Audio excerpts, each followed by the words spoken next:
juga kata Maria Tugalugu ini. Boleh saya ngomong Maria Tugalugu? Boleh, Mas Ustaz. Boleh ya? Boleh, Mas Ustaz.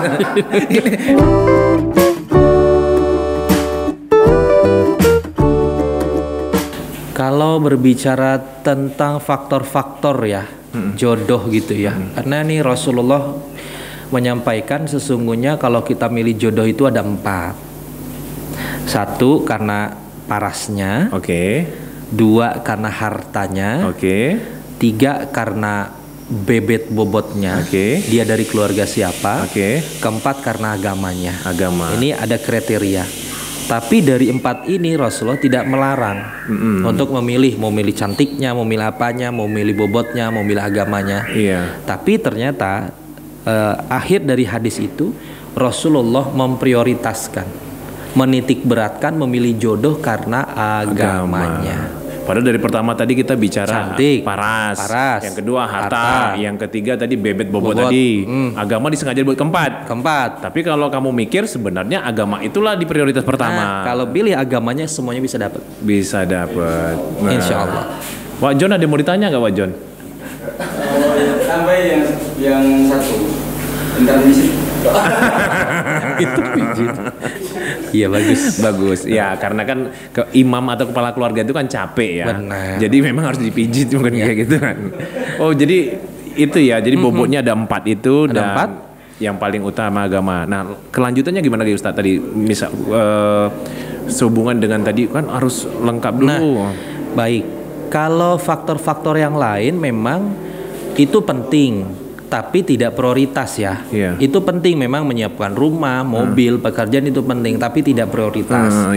Karena apa? Karena kalau berbicara tentang hukum nikah itu kan bisa jatuhnya haram, jatuhnya wajib, jatuhnya sunnah kan begitu ya, jatuhnya mubah misalnya. Ini contoh satu saja, jatuhnya wajib. Hukum nikah wajib. Kenapa? Karena pada saat umur sudah matang, nafsu sudah menggebu-gebu. Libido sudah naik terus, tapi dia nggak mau menyalurkan dengan jalur yang baik, itu sudah wajib hukumnya. Mat, denger Mat. Kemarin episode pertama kan dirimu kemarin Mat. Oke, lanjut Mas. Itu saya wajib. Karena apa? Maaf, secara nafsu seks gitu sudah menggebu-gebu dengan lawan jenis. Birahi udah tinggi lah. Birahi udah tinggi, terus penyalurannya mungkin akhirnya tidak benar. Terus pekerjaan sudah ada, begitu walaupun maaf tidak berbicara nominal ya gaji atau salary setiap bulan, tapi sudah ada penghasilan. Bismillah seyakin-yakinnya kalau kita niatkan menikah karena Allah untuk menundukkan pandangan, mengkerangkeng nafsu ya secara tidak pada jalannya ya, maka nilainya akan pahala yang besar karena menikah itu kata Rasulullah telah menggenapkan setengah din, setengah agama itu dengan menikah, setengahnya lagi dengan ketakwaan, sholat ya, zakat ya, haji ya, segala agama, setengahnya itu dari nikah. Karena di dalam nikah itu sangat luar biasa pahalanya. Nyiumnya saja, nyium bagaikan mencium Hajar Aswad. Itu ada batu hitam di Ka'bah itu. Yang agak bulat itu. Benar. Itu luar biasa, orang berjuta-juta orang untuk ngantri mendapatkan situ ya. Itu kalau kita belum berkesempatan pergi ke Baitullah, ya kan, ke Mekah baik haji umroh, di rumah ternyata ada Hajar Aswad. Siapa? Suami istri kita dicium, mencium kening, pas mau berangkat kerja, mau apa cium tangan, kening. Tidurnya saja suami istri di satu tempat, ini baru tidur. Bagaikan nilainya sholat sunnah 100 rakaat. Tidurnya, makanya ada istilah abang sayang abang di kamar. Abang gak sih lagunya. Astagfirullah, jadi nyanyi. Maaf ya Bang Jor. Nyiumnya yang banyak. Nah, nyium Hajar Aswadnya dihitung banyak. Allah. Gitu. Itu di antara pahala-pahala ya, belum lagi seorang istri menuangkan air kepada suami, nilainya keberkahan dan banyak lagi. Artinya semua udah dipermudah dan diatur ya. Diatur, dimudahkan dan banyak pahala karena setengah din ada di dalam pernikahan. Setengah din ada di dalam pernikahan. Ustadz, tadi ada tuh hukum nikahnya jadi haram. Kenapa? Nikahnya bukan untuk di jalan Allah. Misalnya nikah niat untuk mengambil warisan karena dia udah tua. Kan ada di sinetron tuh Korban sinetron ya. Nikahnya bukan karena agama, karena lillah, tapi apa? Karena dia nikah untuk mengambil harta si suaminya yang sebentar lagi akan meninggal misalnya. Itu tidak boleh. Karena kedepannya melangkahnya akhirnya mendapatkan rintangan yang sangat besar ataupun dosa yang didapatkan gitu. Dan ini tantangannya ya. Tapi kalau berbanding dengan ini, Kang Ustadz, kehidupan remaja dulu sama ke remaja sekarang itu ada perbedaan signifikan nggak ya? Dulunya kapan nih? Zaman anggap saya aja di tahun Kang Ustadz remaja umur berapa? Ya tahun berapa? Tahun 90? Saya 90-an ya. Tahun 90-an. Nah, dengan tahun yang 2000-an kayak gitu. Pokoknya 2003 lulus SMA kan. Banyak sekali ya, karena remaja sekarang tuh bahasannya kalau bunga itu sebelum mekar itu udah mateng. Lebih cepat matang. Lebih cepat matang karena apa? Banyak sumber informasi yang dia dapat. Iya. Anak-anak aja yang seperti itu sudah nanya tentang reproduksi, sudah nanya tentang ya segala macam gitu. Tinggal bagaimana orang tua atau kita ya untuk bisa menjawab dengan sesuai kadar dan usianya seperti itu. Itu karena anak-anak sekarang itu sangat luar biasa. Apalagi pengaruh sosial media gitu ya. Ya sinetron juga kan banyak, sehingga ya memang pranikah atau kegiatan seperti ini seperti konseling gitu ya kan banyak curhat tuh. Itu sebenarnya kita mengarahkan insya Allah ini ikhtiar kita untuk kepada jalan yang baik supaya tidak terjerumus. Tadi contoh yang yang maaf ada laki-laki telepon saya dan WhatsApp saya, Ustadz bisa nggak saya dapat istri yang soleha? Saya katakan bisa langsung, tapi Ustadz saya pemabuk. Saya katakan kamu bisa dapat istri yang soleha dengan syarat apa? Kamu bertaubat, meninggalkan. Jadi kan bahasa saya nggak yang orang yang dia pergi nanti. Tapi bahasa yang menyentuh hikmah kan. Bisa, kamu soleh, bisa, insya Allah bisa. Gimana Ustadz caranya? Satu, kamu istighfar, bertobat. Bertobat tuh apa? Satu, menyesali perbuatan itu karena itu adalah hal yang dilarang agama. Yang kedua, jangan melakukan lagi. Yang ketiga, jangan deketin lagi. Hari itu kamu sudah bertanya dan hari itulah saatnya kamu untuk melangkah. Memang berat untuk meninggalkan, tapi minimal ada komitmen di dalam diri untuk menjauhkan itu. Kan mau dapat yang soleha. Karena apa? Di dalam Al-Quran surat An-Nisa, pemabuk dapat pemabuk, penzina dapat penzina, penjudi dapat penjudi, sekufu. Hasilnya begitu nanti, gitu istilahnya. Maka ya mau dong kita dapat jodoh yang luar biasa. Tapi tadi cermin kan, balik lagi cermin diri kita dan ya kita harus memantaskan diri, begitu. Jadi ya ada lagi yang WhatsApp. Sekarang perempuan, tadi laki-laki biar adil ya. Ustadz bisa nggak saya dapat yang soleh, pasangan hidup saya. Saya lihat WhatsApp-nya, oh perempuan gitu. Terus saya katakan, lo nengok WhatsApp perempuan atau laki-laki bisa ada kan saya nggak tahu waktu itu pas saya pencet. Udah ada gambarnya. Kirain WhatsApp ada jenis kelaminnya juga. Tapi kira apa? Saya kaget nih, makanya kok bisa tahu Ustadz WA itu cewek atau cowok itu. Lalu pas saya perjelas, oh perempuan. Lalu dia melanjutkan lagi. Jadi Assalamualaikum Ustadz, saya boleh tanya bisa nggak saya dapat jodoh yang soleh? Belum saya jawab dia udah tulis lagi. Saya punya dan saya pernah melakukan dosa besar. Dan dosa besar itu kadang masih teringat dan saya nggak akan bisa lupa. Setiap saya ingat dosa besar itu, saya kayaknya nggak yakin mendapatkan tujuan yang soleh. Saya langsung oh dosa besar kan ada ya, satu syirik, ya kan, syirik itu menduakan Allah. Ya yang lagi ngetren kemarin dia ada itu yang ingin mengorbankan anaknya untuk pesugihan dan segala macam diantaranya. Dua, ninggalin sholat. Ketiga, berzina, bersetubuh bukan pada yang halal. Keempat, mabuk-mabukan, ya. Kelima, durhaka sama orang tua dan seterusnya. Saya udah berpikir yang diantaranya kelima ini dosa besar. Oh, tapi dia katakan perempuan, saya katakan dosa besarnya apakah berkaitan dengan lawan jenis? Iya Ustadz. Oh, saya langsung ngomong lagi, apakah itu berkaitan dengan hubungan seks atau hubungan badan? Iya Ustadz, saya sudah 2 kali berhubungan badan dengan laki-laki yang berbeda. Saya katakan, jadi maaf ya, mungkin karena sudah pernah melakukan hubungan badan, lalu dia putus pacaran lagi dengan yang lain, itu hasrat itu ada. dan dia kayak bereksplorasi gitu setiap melakukan pacaran pasti harus itu gitu loh. Lalu saya katakan bisa kok, kamu bisa dapat jodoh yang soleh. Saya katakan bisa Ustadz, bisa. Yang jelas kamu satu benar-benar kamu bertobat kepada Allah, kan ini dosa besar. Dan memang benar-benar tobat bukan tobat sambel, tapi tobatan nasuha.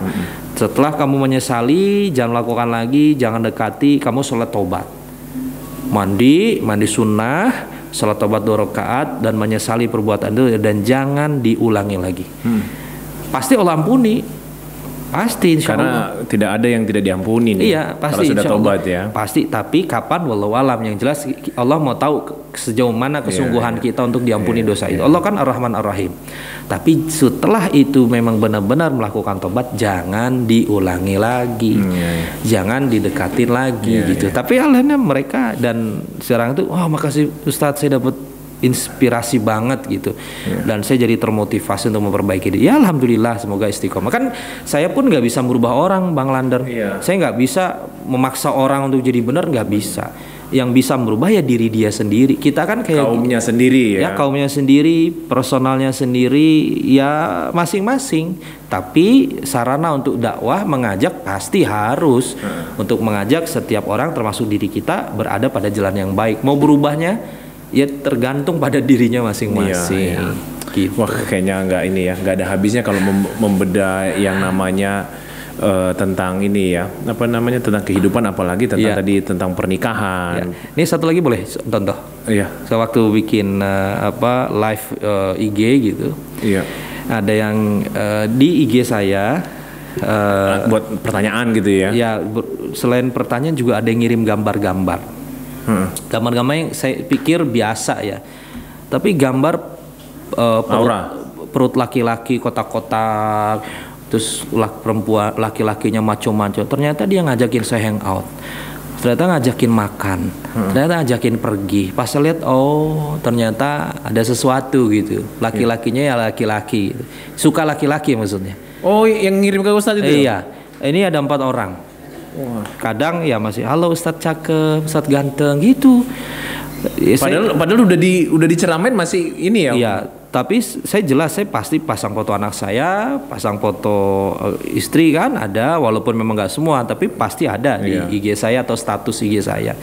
Dia ngikutin terus. Kadang pas foto apa, Ustadz cakep. Ustadz kecakepan sih. Astagfirullah. Lalu iya kan, ngojon ya. Kecakepan orang Jawa Barat lagi. Nah, akhirnya ada yang DM. Ustadz, saya gay. Bisa nggak Ustadz, saya diampuni oleh Allah dosa-dosa saya, coba. Saya bersyukurnya ada ruang dia untuk ngomong dan dia mau berubah gitu.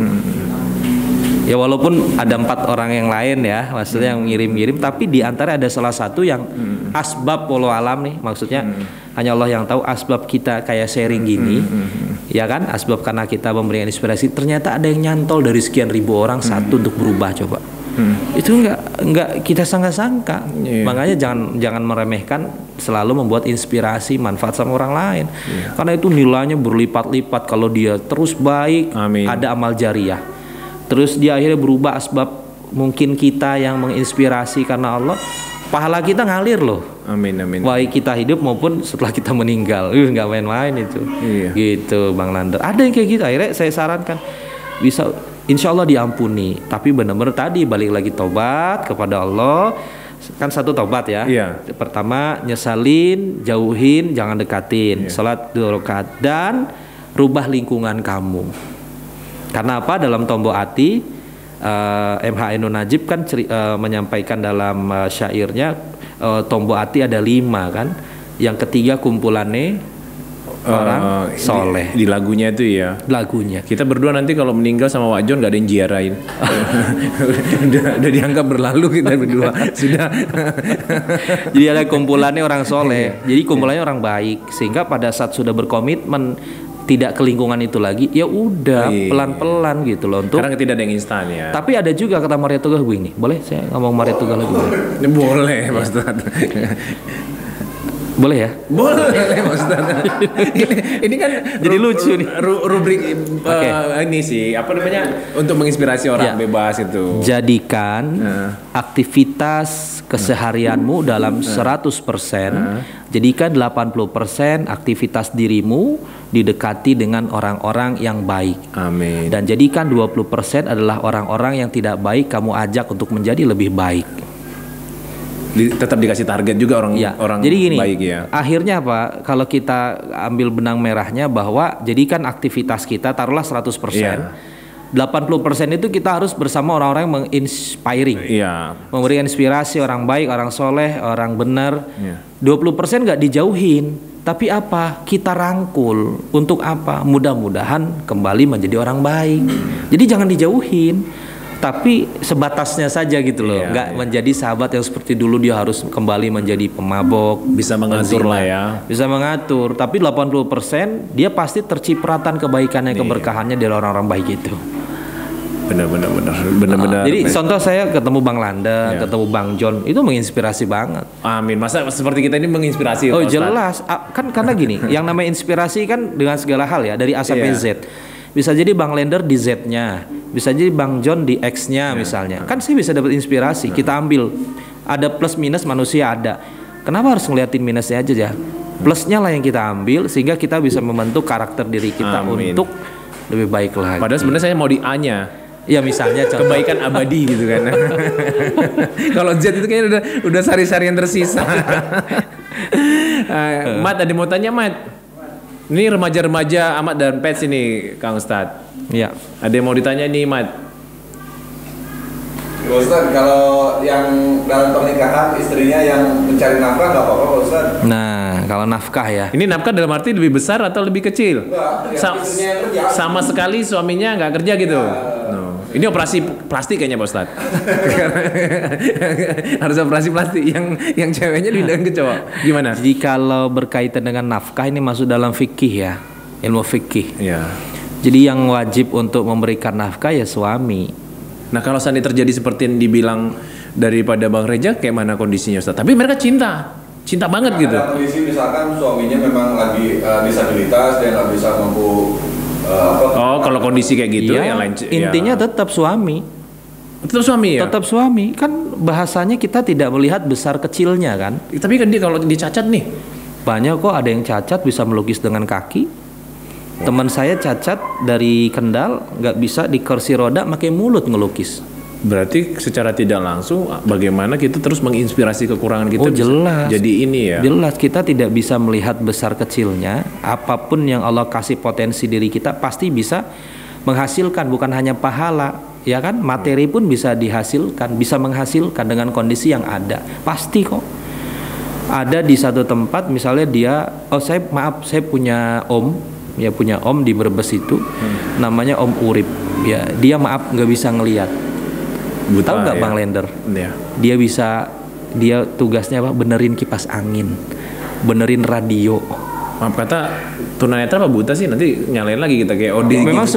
sebelumnya ngelihat, tapi lama kelamaan karena mungkin ada masalah mata gitu, akhirnya sampai bener-bener nggak ngelihat. Sampai sekarang. Tapi keahliannya apa? Benerin radio, benerin TV, bisa dan bisa ngasih nafkah di luar dari dia bisa mijit dan bisa bekam misalnya. Bisa ya ngerabanya gimana ya, ngeraba komponennya gitu. Nah, kan kita nggak, kalau secara akal sehat gitu. Akal sehat atau secara logika kan nggak mungkin. Tapi karena ada kemauan dan dia sudah punya feeling yang mantap gitu ya buat membuat itu. Ya tadi bisa memberikan nafkah, istrinya normal, anak-anaknya normal semua. Itu ya, balik lagi yang bisa merubah nafkah. Ya, Ustadz, kalau istri kerja, istri jatuhnya adalah sedekah atau infak ya di dalam keluarga, bukan untuk pemenuhan kebutuhan, tapi itu adalah kewajiban suami, Mas Reza. Bisa abang kan kerja kan? Udah kerja kok Bang. Bisa enggak, maksudnya kan yang nanya beliau. Iya, enggak kan bercandanya gitu kan. Enggak, maksudnya kalau dia lebih kecil, bisa saya naikkan gaji berarti. Jadi biar lebih besar gitu kayaknya. Dan apa? Tadi masalah pekerjaan. Di antaranya dalam proses perceraian, proses perceraian ya, pisah gitu atau udah tidak berhubungan lagi suami istri, itu ternyata memang kesini-sini makin berat di masalah ekonomi. Ya. Ya dari rating 1 sampai 10 yang zaman-zaman pandemi ya, sekarang ini perceraian banyak terjadi karena masalah ekonomi. Baik sifatnya tadi penghasilan yang nggak ada, atau yang kedua istri lebih besar penghasilan daripada suami. Karena apa? Karena tidak diliputi dengan keimanan. Akhirnya istri merasa maaf, jumawa, namanya gajinya gede. Kalau ngomong sama suami keras, karena merasa suami gajinya kecil. Namanya kecil, istri yang nggak taat begitu. Ya alhamdulillah mungkin saat ini istri yang lebih besar, tapi suami harus terus berjuang, jangan ongkang-ongkang kaki juga. Tapi harus memang benar-benar menunjukkan kesungguhan untuk memenuhi kebutuhan misalnya. Tapi kan ya tadi keadaan dan segala macam akhirnya membuat ya pasrah. Karena nggak punya iman, pasrah, nggak mau usaha, nggak mau ikhtiar, akhirnya terbalik. Istri masa gaji besar, salary besar, jumawa, tinggi hati, akhirnya mencak-mencak, marah-marah ke suami, segala macam, ngomongnya juga nggak benar. Ada kejadian. Tapi mudah-mudahan itu hanya sedikit dari beberapa orang. Ya sedikit. Ya. Tapi realitanya adalah di masa pandemi ini ya, sebagian besar terjadi karena masalah ekonomi ya. Karena apalagi dengan perubahan pandemi ini ya. Nah, kita kembali lagi, kita nggak terasa nih udah ngomongnya cukup lama ya Pak Ustadz. Mudah-mudahan para remaja atau siapapun, para misalnya pendengar kita yang pengen bertanya sama Ustadz, Instagramnya di Ustadz kan ini ya, Ustadz @dimas.anafadli. Ya, tapi sering dibaca nggak Ustadz kalau setiap orang DM gitu? Oh jelas. Sesibuk apapun tetap dibaca ya? Dibaca. Saya siap 24 jam. Mudah-mudahan itu menjadi tapi ini ya. Jawabannya wallahu alam. Iya, iya. Jawabannya. Iya. Sesempatnya maksudnya. Saya 24 jam siap di DM, siap di WhatsApp, tapi jawabnya ya pas ada waktu sela untuk membaca ya. Betul. Karena jujur sesempat apapun saya pasti balas, walaupun balasnya seminggu, 2 minggu, 2 bulan saya balas. Karena yang jawab itu waiting listnya itu banyak banget. Tapi Anda nggak mau manage-nya? Kalau saya udah baca, seminggu lagi baca itu udah nggak mungkin lagi saya balasnya. Saya masih. Kalau bisa saya baca, hari itu saya balas. Atau jangan dibaca dulu karena nanti lupa balas. Kalau saya, kalau Pet gimana Pet? Kalau nerima WA gitu Pet? Ya WA-nya apa dulu, baik apa enggak? Iya, kalau WA jahat kan nggak mungkin dibalas kan? Memang WhatsApp kelihatan jahat enggak ya? Enggak. Dia kayak gitu. Oh gitu. Dia trauma dikejar-kejar dia. Dikejar-kejar mantan. Jadi dia lihat jahat semua tadi itu. Oh berarti ini ya, ini sebuah apa ya, kita di London Creative House juga sangat senang nih bisa ngundang Ustadz. Jadi ya, alhamdulillah. Mungkin teman-teman bisa dapat ilmu, dapat apa ya seperti yang tadi. Ya kembali lagi ya ke teman-teman mau nggak merubahnya. Betul. Ini kan sekedar teman diskusi yang memberi masukan gitu ya. Benar banget. Nah tadi di buku tadi Ustadz, itu ada berapa bab berarti bukunya? Satu buku ya? Iya, satu buku yang tadi jelang pernikahan ya? Iya, menikah untuk ke surga. Ya, jelang nikah. Oke. Sebenarnya kalau di dalamnya itu kurang lebih ada 10 ya. 10 bab. 10 bab. Tapi memang yang ringan-ringan sih. Yang ringan-ringan. Misalnya tadi semasa SMA, terus juga organisasi. Itu SMA sebenarnya, cerita-cerita masih proses untuk penjajakan. Karena dulu saya juga terinspirasi ada buku Nikah Dini Keren, tulisannya Haikal Siregar. Itu buku kayak novel gitu ya. Itu berseri juga 1, 2, 3 kalau nggak salah. Pernikahan dini keren gitu. Nikah Dini Keren. Oh, nikah dini keren. Nah, saya baca itu. Jadi SMA itu saya sudah menggebu-gebu untuk menikah sebenarnya. Jadi disitulah menatanya itu sebenarnya udah dari SMA, menata hati, menata diri. Tuh menata segala macamnya, sehingga gimana caranya aku mau nikah muda begitu. Jadi kalau sedikit bocoran berarti Haikal Siregar itu lebih banyak menceritakan apa sehingga kok termotivasi sih Kang Ustadz? Sebenarnya menceritakan beliau adalah ya tadi sama kayak saya juga. Oh di awal tadi dari awal ya, SMA beliau kuliah di UI, dua-duanya di UI, satu kedokteran, satu apa, akhirnya ketemu ya segala macam. Ya 19 tahun kalau nggak salah beliau. Malah lebih muda lagi. Iya. Ya itu inspirasi kan dari mana aja ya. Inspirasi dari mana saja bisa kita dapat. Yang jelas kita bisa aktualisasikan ke hal yang lebih baik lagi dan ya kita nyaman melaksanakannya kan begitu.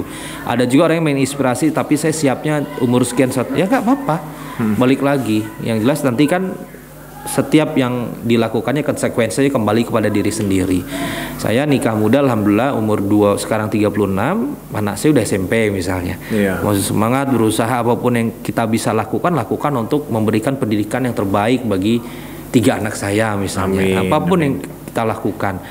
Ini contoh saja, insya Allah masih produktif, terus masih bersemangat untuk berdakwah, buat pesantren, buat pokoknya apa yang kita bisa. Sehingga alhamdulillah begitu loh. Ini sekarang kalau nggak salah di kegiatan Ustadz juga lagi bangun masjid ya? Bangun masjid atau gimana sih? Iya, kalau aktivitas bisnis tadi balik lagi saya ada warung Umi Nur ya. Ada wedding organizer. Sebenarnya ada haji umroh ya, tapi karena ini sedang pandemi ada pembatasan untuk ke tanah ini ya. Iya, ke tanah suci akhirnya terbatas dan saat ini bisa dikatakan tidak bisa memberangkatkan buku ya. Sama motivator dan mubaligh kalau untuk aktivitas hariannya. Bagi waktunya gimana sih Ustaz? Alhamdulillah bisa. Tinggal manajer nggak?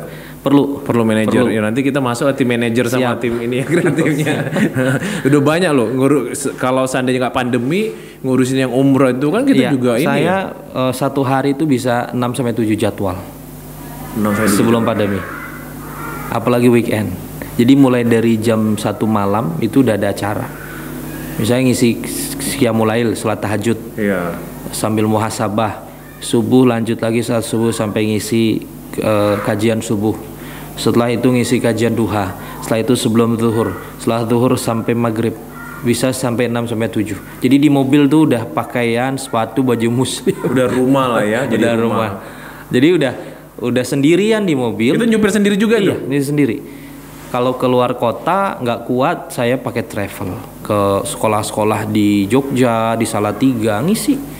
Alhamdulillah pakai travel sampai sana. Ya senang dijalanin, senang dapat pengalaman. Terus juga saya yakin setiap berkunjung ke satu tempat pasti ada ilmu yang bisa saya dapat. Entah dengan kepala sekolahnya, entah dengan komite sekolahnya, jaringan jadinya, keluarga silaturahim jadi banyak. Bisa jadi buku saya launching, saya kontak kepala sekolah di misalnya Salatiga.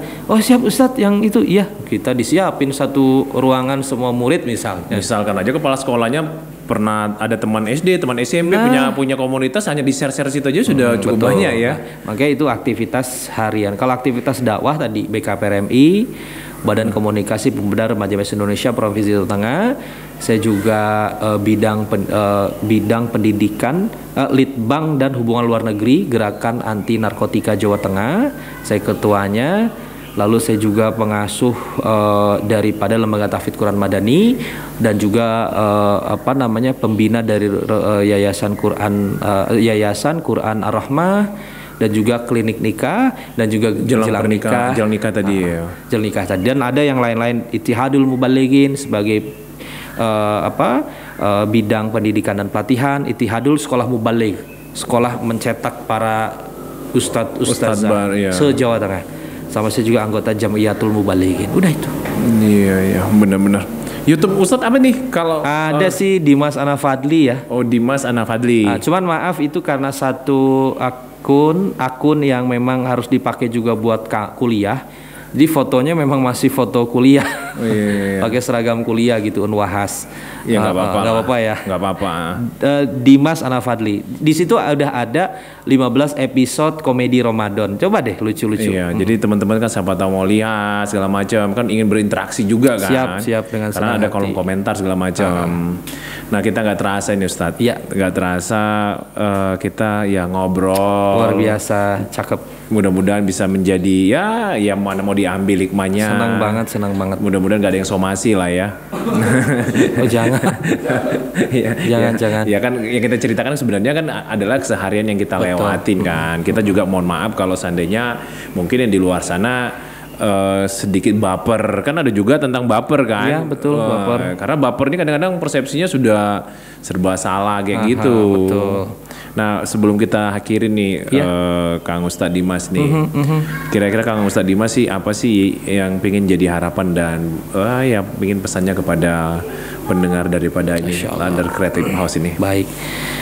Iya, wabil khusus kepada pendengar Lander ya TV apa? Lander Creative House. Lander Creative House ya.